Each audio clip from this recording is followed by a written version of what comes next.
What is up, Pyromaniacs? Pyrostasis here. We're back in the world of Voltz, and we are at a new base. You guys may be wondering why we're at a new base. First off, I wanted to cover, we left the moon. I forgot to mention this. Some of you guys knew we'd moved to the moon, and then in like the next video, we were off the moon. We left the moon because in this, basically, the moon is its own dimension. And so there's no way to have a portal or to recall to a dimension that isn't loaded. So for instance, well, other than I think the Nether and maybe the End, but like Mistcraft Ages and things like that and Galacticraft, they have to be loaded, which means somebody has to be in your base's chunk or nearby for it to load. And if they're not, then it won't load. And so basically, if it won't load, you can't TP there and it just doesn't work. And it sucks balls, and you end up spending most of your time trying to get back to your own base. And we got tired of having to carry rockets around with us and rocket fuel, and it just wasn't worth it. So we moved back to the overworld, and then we just had to move bases again because I screwed up on live stream with 200 people watching and flashed our cords. I hit F3 instead of T and showed everybody our cords. So I wanted to kind of show you our initial setup. We've just built this base mostly today. That's why half the shit isn't hooked up. Everything's kind of ghetto, and we're just now getting everything rocking and rolling again. We haven't set up any of our machines. We've only got the basic power system going. We do have a fairly decent amount of stored power. Whoa, well, we did. All right, well, we still do. But we're kind of running out of power. And you'll notice we've kind of upgraded our force field system here just a bit. We're pulling in, we've got, what is it, 1, 2, 3 max upgrades going here. We've got decent scaling, and we've got 20 shock modules. Now, the reason I've got 20 shock modules in there is if you touch our force field, you die instantly. So, I don't know. Can I reach the force field in such a way that I can show you guys this without losing anything is the question. I think the force field's right on the other side of this wall. Yes. Okay, so let me show you guys. So to give you guys a hint at how badass this armor is, or not this armor, this, what do you call it? This force field is. Let's go ahead and put everything up, and then I want to get obsidian armor. So this is a Nova kit. Obviously, it's not enchanted. Enchanting, well, actually, I don't want to use those because there we go, and then I need a helmet. All right, so this is a Nova kit. It's full obsidian armor. I just realized I got my damn armor up here. I'm going to put this in a chest, though, because I want to be able to find... God, it feels so slow. God, it feels slow. I'm so used to running around with the other system. All right, so let's get 7 cobble. Oh, we also had to set up a place for our cobble. We were getting a little ridiculously large amounts of cobble.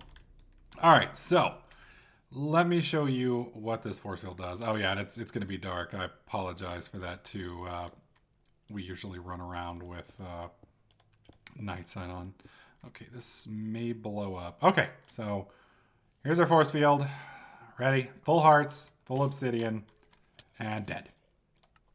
Insta-kill. Insta-kill. All right, so let's go home sheep. Let's log off to clear tracker. And let's go home 3 base. There we go. Boom. And I am in a position that whoops, thank God. All right, whew. I was about to say, if my base is actually down there, we're fucked. Because I can't fly. So that's why we have the extra... Oh, come on. Get inside of me. Get inside. Come on. There we go. Whew. That's why we have the base where we do. That basically anybody who touches it is going to instantly die no matter what they're wearing. No, it doesn't matter what they're in. They're dead. Now, this is the start. This is basically the first tier of defensive systems. Hang on. There we go. We will be upgrading this system one more time. The next upgrade will make it far more lethal. Right now, you basically have to touch it. With the next upgrades that we're going to be messing around with, assuming they're not broken in the mod pack, which they may, we will do it will be worse. Let me just put it that way. I don't want to go into any detail yet because I need to test it and make sure that it works. But from the research that I've done, we will lay the smack down in such a way that it's just going to be bad. It's going to be bad. But that being said, we're using a ridiculous amount of power at the moment, specifically with this just a force field alone, and that's it. We are using a ridiculous amount of Fortran. Keep in mind, I will be changing all these codes after the video. I change them every day when I make a video, but unfortunately, there's no way for me to hide this without a shit ton of video editing. I don't know if there's anything you can actually do with this frequency. You could probably set some stuff up outside and maybe drain our force field if you knew our frequency. So like I said, I'll be changing the frequency again after this video, and that'll probably be the last time I'll show you guys our force field setup unless I do some kind of major crazy change to it. But today, what we're going to be doing is we're going to be building Lemedex Charlie.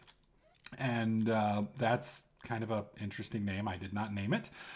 Lemded. And that's a name for his... If I can access it, I may not be able to access it till it's built. Either that or the server just exploded. I could have sworn we were able to access it. Let me make sure the server hasn't exploded. Are we good? Yeah, we're good. Okay, so I guess you just can't access it till it's complete. This is a fusion reactor right here. So let me show you guys. Fusion. It's this little guy right here. That's how you make it. It requires a fission reactor, elite circuits, and steel plates. We got this one from Minecraft Pi. And by God, I mean, we stole that shit. We raided him again accidentally. Now, one thing I do want to show you guys, and this is critical. This is absolutely critical. This is why our base is a little bit more funky than it necessarily has to be, and why you'll notice this is here. And there's this opening over here. If we press F9 twice, you can see the chunk borders here. Now you'll notice that this chunk border is all nice and pretty, and it's flush with the wall. And the reason we've done that is certain machines in this mod pack must be built on the chunk border. You'll notice that our fission setup here, whoops, is inside a chunk border completely, 100%. So the reason behind that is ICBM gets a little finicky when things don't fit inside a chunk border. And by finicky, I mean it crashes the server. So if you're going to make one of these, make sure that you fit it inside of a chunk border, which is like this. You hit F9 twice. That's F9 on your keyboard. It's up at the top, above your number keys. And it will show you, you hit it twice, and it will show you these borders like this. And if you want to turn it off, you just hit it again, and it goes away. That's pretty much all there is to it. Die, fricker. All right, so I'm going to turn it back on just for this building little stage here. Now, there's a lot of different ways you can build a fusion reactor. Some of the more popular, what do you call it? Minecraft players or Let's Players or mod spotlighters have made their own fusion reactors. And these fusion reactors are the ones that you see on the internet a lot. These are great if you want to use those. The problem with those fusion reactors is they're not maximized. This fusion reactor is as big as it can possibly be and fit inside the chunk, and it is about 98% functional. That means it basically uses 98% of the fans that are on top of it. So I'm going to show you guys here over the next couple minutes how to construct this step by step, and then I'll show you guys how much power it produces. All right, so we're going to start off with just building the top, and then I'll show you guys the bottom. This is a mirrored system, which means if you know how to build the top, you know how to build the bottom. So you want to start with your reactor, just like this, and you want to build 3 blocks around it in a 3x3, just like this. And then you want to place 1 on each of the 4 corners like that. And then what you want to do is from the center here, you want to go 2 right and 2 left, okay? And then from the center, you can go 1, 2, 3, 4, and then I go 5 out. You definitely don't have to go 5 out if you don't want to, but it makes it easier to do that. Once you've done that, you've now set up the complete outside arm, so to speak. And then you put another one down here, and then you put one there, and then you break this. And then you go bam, bam, bam. And I think, did I screw it up? I don't think so. I think that's right. Let me double check because I think it comes in like this, but I'm not. Yeah, I went too far out. 1, 2, 3, 4. Yeah, that's why. Okay. I was like, wait a minute, that does not look right. There we go. All right, so pick that up. Perfect. All right, so you can see we've got from up here. One more time. It's 1, 2, 3, 4 out, and then 1 down, and then 1, 2, 3, 4 back in. You've got 1 slot here, and it goes 2 over and 2 back. And that's pretty much all it is. All there is to it. And now you basically just fill it in from here, just like that. And then you want to fill this in, boom, boom. And do the same thing down here. Now, this is going to be drastically bigger than any fusion reactor you're going to find on YouTube or on the internet right now. Like I said, I can't claim credit for this design. This is Lem's design. So any credit, so to speak, goes to Lem, not to me. But at the same time, if Lem's fucked up, any issues or failures go to him, not to me, okay? I'm using his build, damn it. Don't play me. Don't play me. All right, there we go. Now this does cost quite a bit of electromagnets. I mean, it ain't cheap. It's not cheap at all. It is fairly pricey. But the amount of power that it produces and the cost with which the fuel and all that stuff runs, it's, all things considered, it's pretty damn cheap. If you are like me and you use fission reactors normally, fission gets really frickin' expensive the longer you run it because you're basically using your explosives as fuel. So, you know, if you want to make, you can either make bombs or you can make easy fuel or easy power. So, you know, it's kind of, as Lem says, Lem loves it because it basically forces you to make the choice between, you know, power or bombs, which is, you know, Lem's favorite thing. He loves it when things make you make tough, when they make you make tough decisions. But, you know, for me, I kind of like it easy.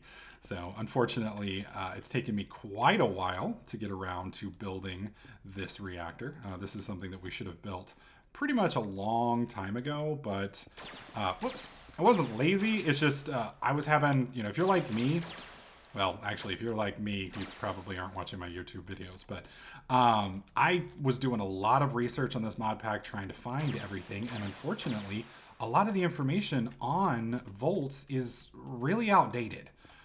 Or it's for the new version of the mod, which we don't use because it's bugged, and that's the reason why Technic doesn't have it as the recommended pack. So it's kind of frustrating when you're trying to figure out the right way to do something and everybody else is using either a version of the mod that you can't use or they're using an older version of the mod that we're not using. Either way, it's a pain in the ass. So it does get to a point where it's a little frustrating because you're just trying to, you know, make your little reactor or your power system or whatever, and you've kind of got to rely on outdated info. So this Lem has tested. Lem was using it. I actually got to watch his live version. Unfortunately, somebody on the server decided it would be a good idea to x-ray his base. So he had to move his base today. I haven't been able to, otherwise I would have showcased his live without building mine. But really? Really, dude? Really? Anyways, this is the shell of the reactor, okay? It takes a little bit to get your head around, but once you get it figured out, it's really not that bad.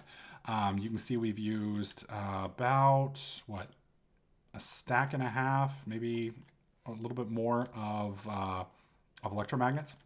Now, once you get from here, and also this shape is going to be very familiar if you've ever done forestry, by the way. So from here, basically you want to go here and here, and then here and here. And then you want to fill in this slot there, and this slot there. Just like that. And then bam, bam, bam, bam, bam, bam. And then I jump up and you just break that block, break that block, break that block. Now Lem does this a little bit differently. Lem likes to leave this all top open and he likes to position cobblestone in these extra slots where you need to place these.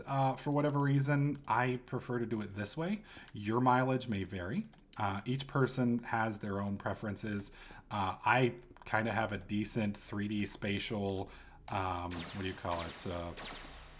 I forget what they call it, but it's where you can take 3D shapes and move them around in your head and keep track of them. And not everybody can do that. Some people have a hard time with it, and some people get frustrated, and they need to be able to actually see the physical, what do you call it, lines in the inside to be able to keep track. And it is a little complicated. For whatever reason, this is one of the few times building a multi-block structure that I don't have too much of a problem getting it all sorted. Whoops, missed one. Did I miss one over there too? Did I miss you? I think I got it all right, yeah. All the more reason why this is a little tricky, because you want to make sure you're not missing. Yeah, okay, we're good. We're good. And then we just do this little last one down here. Same basic idea. Boom, boom, boom, boom, and then inside. And you can do the inside first if you want. There's no specific rhyme or reason for the way I do it. It works for me, like I said. Bam, bam, bam. Okay, so this is the outer shell of the reactor.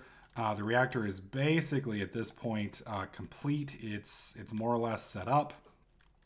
You've got all of that open space in the center, which is where the plasma is going to be. And you can see we just barely fit inside the chunk. This right here is going to be where the more or less the shell of our base is. But this is about as big as you can get and still fit inside a chunk. On all sides, we're still good. It's a little close, but we're still good. And it should fit pretty nicely. So what I'm basically going to do now is I'm going to seal this in with dirt. No reason for you guys to watch me do that. And then once I get it all sealed in with dirt, we're going to add the water and the turbines. And I'll go over where you place those, why you place them there, how they're set up. And then we're going to show you guys how fast we can fill up a ultimate energy cube. All right, folks, I have completed building the complete structure here.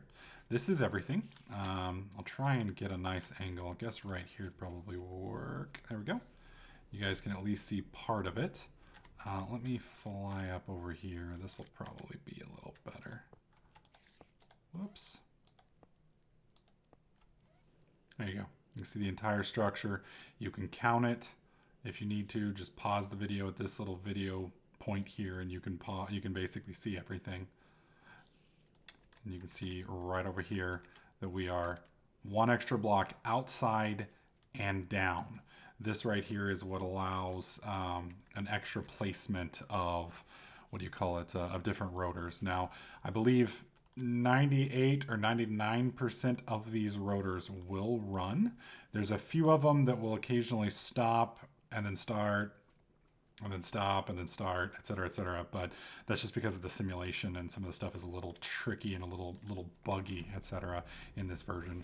That being said, I'm going to go ahead and fill this completely with water, and then we're going to go ahead and set up all of the different rotors, and once we get that going, I'll show you guys the optimal placement according to Lem of your rotors and where they should be placed, how you should hook it up, etc., etc.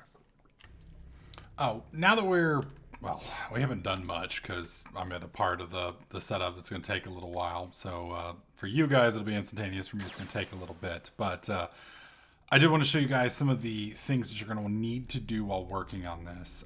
First off, you're going to need to set up one of these bad boys. If you've been using fission, you've already got one set up. You've been using it to enrich uranium. You need a chemical extractor, and you just need to put empty cells in here and some water, and you'll get deuterium, or well, I'm calling it deuterium. I'm assuming that's how it's pronounced. If that's not how it's pronounced, I'm sure one of the nuclear lore bunnies will let me know. But that's the fuel for this bad mammoth jammet down here. Now you want to be very careful because this thing is dangerous. If any cracks in it and the plasma gets out, it basically eats anything. So I'm sure there's a way you could probably use it as a weapon if you so chose, but it wouldn't be the smartest thing you've probably ever done. Another thing I want to show you guys is this is how you make bronze properly. You can make bronze by combining these two ingots, but this is a little bit more efficient. It's also the way you should be making steel. I'll go ahead and show you guys how to do that as well. You just need some redstone, put that there, and then you need some iron, put that there, and then you just click, well, I'll pull one of these out, and click there, that's going to give you a stack. Come over to your metallurgic infuser. You need compressed carbon, which is just carbon in an enrichment chamber, which is this little guy right here. And then you just put this there, and that's going to make you steel. You will be needing a lot of steel. You'll be needing a lot of bronze. You'll also need a lot of wool for this. Wool is the other thing because you're going to need that for the cabling. Thankfully, we had a sheep farm at our old base, so you can see that when it comes to wool, we got it handled. These are all our little sheepies you guys can see right here. We've just moved to this base, so we don't have any sheep set up at the moment, but we will be setting them up pretty damn quickly. And then once we get done with that, we'll be back, and I probably will start selling wool soon. Just not quite yet. We've still got to make the Hadrian Collider, which takes a lot of electromagnets, which you also need for this right here. Electromagnets are also expensive. That's kind of one of the processes. I also call these rotors. They're reactor turbines. I don't know why I keep calling them rotors, but that's just how it is for me. So you need these bronze plates, which you can make like that. You can see I've got a fairly decent amount of them. You can also see that this thing is very freaking hungry when it comes to materials. You're also going to need batteries. Batteries are made out of steel, iron, and these damn copper cables, which is what you're going to see people buying wool on the server for constantly. I forgot to put my steel in, so I'll put that in. And you can see even with all that I just put in, we're still not going to get a whole lot of turbines. We've got about 66, and that's just kind of a drop in the hat. We're going to need probably, I'd say close to 100 of them. Actually, probably close to 200 of them, I think. I don't know. I'm probably overestimating, but I will start filling it in. I will try and do a quarter of it or half of it at a time so you guys can kind of see the process. And then once we get the whole thing wired up, I'll show you guys how to do the cabling so that you minimize your loops. Loops in this, for those of you guys who don't understand when I'm talking about loops, what I'm basically talking about is if I were to connect like this right here to that, it's anytime you get an output and an input touching, that's a loop. Anytime you have a cable that touches and runs in a circle, you've got a loop. As you can see here, we don't have any loops. Everything is one way. There's no loops here. There's nothing at all that can kind of cause an issue. You've got to be very careful in Voltz with those because the network, so to speak, that it uses to track all that stuff has a tendency to derp out, which is why sometimes when you put one of these, and I'll show you guys real quick. Sometimes when you put one of these things down to start doing deuterium, it won't turn on even when it's hooked up, and then you break the cable and you put it back down and it still doesn't work, and then you turn it sideways and it works. It's just the buggy nature. It's a pain. It's a pain. So if you can keep your entire base in a chunk, you'll do better. In fact, we're probably going to start recommending heavily that you keep everything in a chunk. Right now, we have everything. If I do F9, we've got all of our base except for, like right here, this is a chunk line. This could be a problem. So we will have to move that. This is a chunk line. That can be a problem. Our reactor, thankfully, is all in chunk. This little wall doesn't count because there's no processing. So we will most likely move these machines on top of this reactor, and we will have our entire base in this chunk right there. That way, when part of this base unloads, it doesn't screw up. You don't end up losing power. It just runs a lot better if it's all in one chunk. So I think later versions of this mod got a little bit better, but even thermal expansion pipes as late as 1.7 sometimes, or maybe it was 1.6. I get them confused. I think it was 1.6. Yeah, they had issues. So it can be a major pain. You got to be careful with chunks, and you got to be careful with loops. So anyways, I've shown you how to make the turbines. We're going to go ahead and skip ahead till I have all the turbines we need, and then I'll show you guys the placement. All right, my friends, I have finally put all of the turbines down.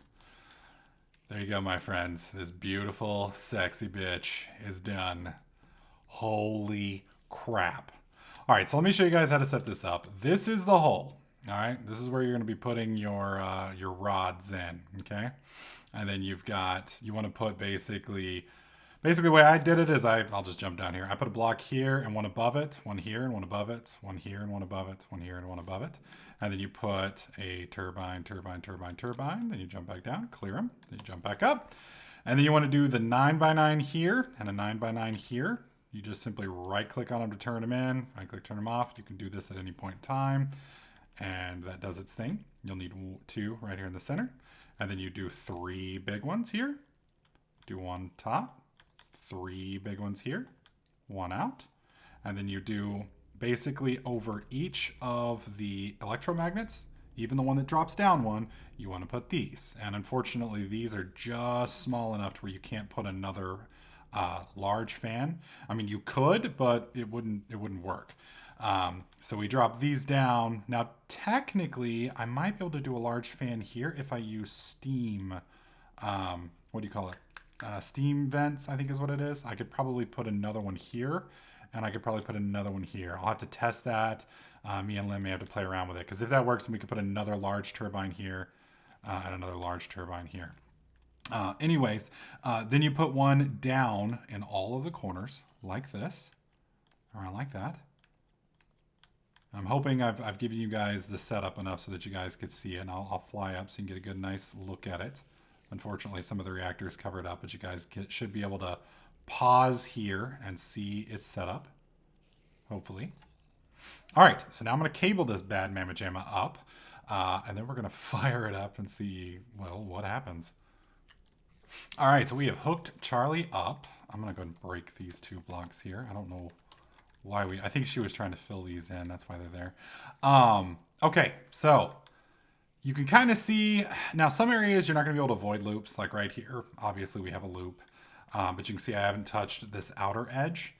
And I've tried to keep these as separate as possible. So we have the back and it runs through the center to there. We have this side, it runs through the center to here. And then we have this side over here that runs through the center. I'm trying to avoid loops as best as possible. The inner ring doesn't touch the outer ring, and the outer ring is not connected.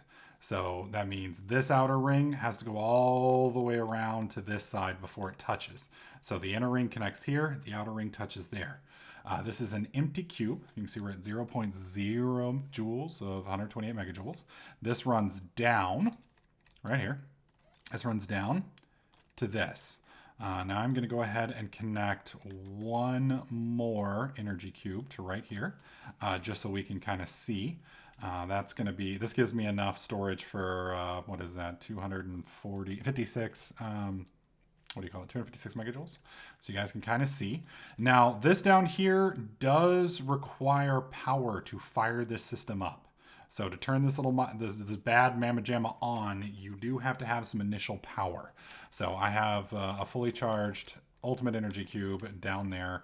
I think it only requires like 50,000 volts to fire it up. I believe you can get it kick-started with a couple hydrogen gens if they're running, but I'm not entirely sure. Never fired one of these up before. This is my first fusion reactor, and I'm really hoping we don't have any explosions. I'm pretty sure I've got everything done. So let me go ahead and zoom back up. Hang on 1 second. And we're going to go ahead and turn the GUI off so you guys can see. Let me go ahead and turn that off. And this will be our thumbnail as well. There we go. All right. Beautiful. So you guys ready to fire this thing up? I know I am. I'm a little excited. All right. So I believe I just come down here and right click that. We've put deuterium in.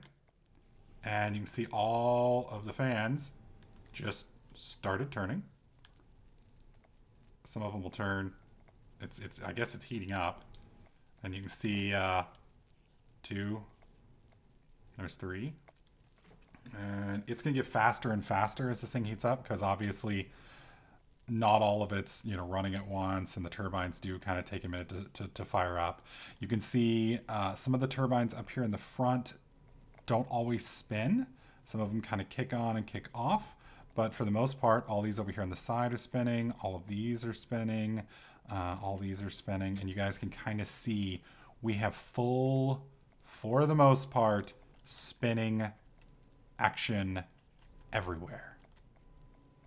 Like I said, there's a couple spots like right there. This big fan right here, it doesn't work really well because of the, what do you call it? Lim says it's because of the simulation. I don't understand why it works, but basically it means this area right here is kind of cold when it comes to plasma. So the plasma doesn't always make it here. And these are all spinning perfectly fine now. They were a little slow earlier. And these, most of these are spinning. So let's take a look now. It seems these are filling up pretty quickly. You can see we're making some pretty good power. I think it's pretty good power. So that's dropping off. Let's come down here and take a look at this. You can see this thing is doing just fine. And we've got deuterium in there. You can see we have 53 deuterium left in here. So we had 64 deuterium that we put in. We're now at 53. So it took, what, 7, 8, 9, 10, 11 to kind of heat it up and get it running. And now it seems to be kind of stabilized.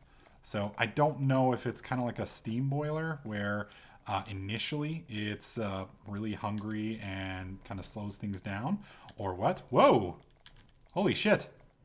It is actually passing more energy to this cube than it can process. Look at this. Both of these cubes are charging at once. That means more than 480 volts are coming into this cube right here. That's the only way that's possible. That's sick. That means I will need probably 2 to 4 energy cubes on this connection to perfectly utilize it. So what I may end up doing is I may put some cubes. I may change the downward downward connection down here to 1 energy cube, and then I may put 2 energy cubes up here on the top just to make sure that I'm not getting cock blocked by the voltage here. Because we may need a few more connections, and I can probably test that by doing this and see if that does us any good. Yeah, it looks like that kicked us up a little bit more. Either way, as you guys can see, Charlie is pretty awesome. Charlie's pretty awesome. So if you guys like this design, and as far as I know, this is Lim's unique design. He's called it Charlie. Him and Mouse have been working on this for quite a while and trying to come up with different methods. Most of the fusion reactors that you guys are going to see online are about 1/10 of this size. They just basically focus around the inside circle and then 1 outer ring, and that's it. And as you guys can see, this is this is the Mondo reactor, Billy Badass. So we will be taking this little monster offline, getting rid of it, and I'm going to be enjoying hooking this bad mamma jamma up to our power grid sometime tomorrow, and where we will pretty much dominate and take over the world, which is what I'm looking forward to.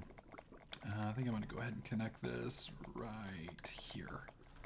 That'll get multiple inputs. Yeah. So yeah, we're just, I mean, we are now charging 3 energy cubes simultaneously. That's ridiculous. That's absolutely ridiculous. Anyways, guys, hopefully you liked the design of Charlie. If you guys did, make sure you slap that like button. Don't forget to subscribe. I'll catch you guys in the next clip.